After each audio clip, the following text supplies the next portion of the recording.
السلام عليكم. اهلا بكم ومرحبا في قناتي المتواضعه. النهارده كل سنه وانتم طيبين، اول يوم رمضان يعني حلويات. هنعمل مع بعض بسبوسه وقطايف. تعالوا نعمل الشربات مع بعض. انا بعمل الشربات. طبعا انا عشان هعمل بسبوسه وقطايف هعمل كميه. دول 3 كوبايات سكر. انا بحط عليهم كوبايتين ونص ميه وعصره ليمونه ونص ليمونه.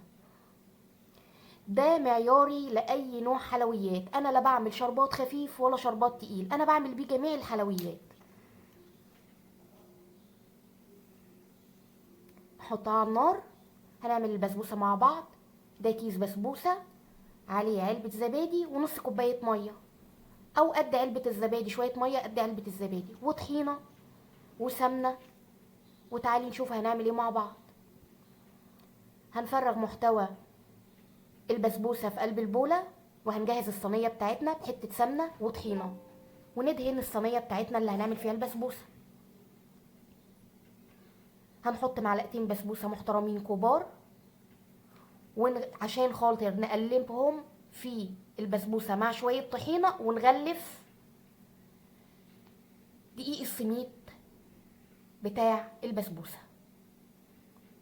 هنحط علبه الزبادي وشويه الميه اللي قد علبه الزبادي، يعني كوبايه زبادي وكوبايه الزبادي ميه ونص معلقه بيكنج باودر، ونقلب بس مش كتير لحد ما العجينه تتلم معانا، ونفردها في الصينيه مع بعض. تعالوا نشوفوا مع بعض الشربات. انا بحط له في الاخر اول ما بيغلي ذره فانيليا.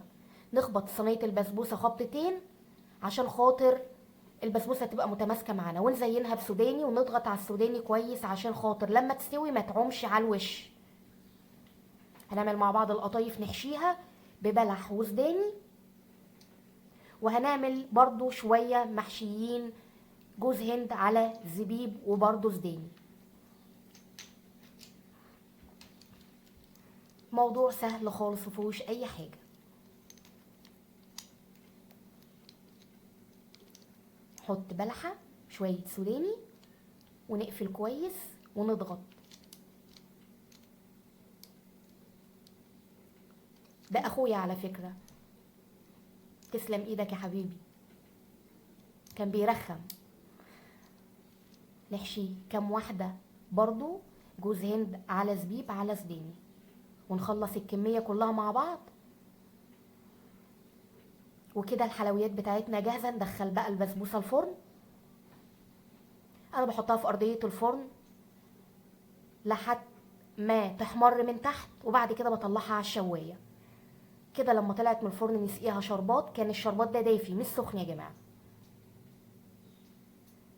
ونقلي مع بعض القطايف. هنطلعها على الشربات ونصفيها من الشربات على طبق التقديم. لونها جميل قوي.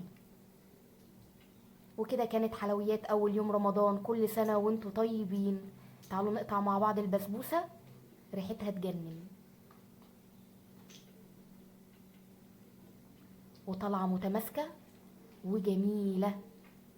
طبعا انا كنت صايمه، فيا ريتني كنت دقت معاكم وقلت لكم، بس انا واثقه في انها طالعه تحفه. ودي القطايف بتاعتنا بنزينها على وشها بشويه جوز هند. العين بتاكل قبل البق.